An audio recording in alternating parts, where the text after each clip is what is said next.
بسم اللہ الرحمن الرحیم۔ السلام علیکم۔ والدین کی نافرمانی کی سزا دنیا میں مل جاتی ہے۔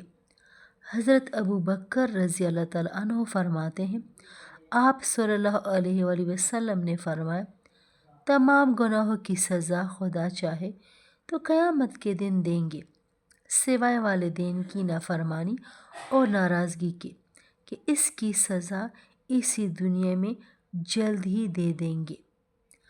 تجربہ شاہد ہے کہ والدین جس کے ناراض ہوں وہ دنیا میں خواہ کتنا ہی مالدار ہو، چین سکون کی زندگی نہیں پا سکتا، اور اس کی اولاد اور اس کی بیوی اس کی نافرمانی کرنے لگ جاتے ہیں، اسے پریشانی کی موت ملتی ہے۔ سب سے پہلے بسم اللہ الرحمن الرحیم حضرت سلیمان علیہ السلام پر نازل ہوئی۔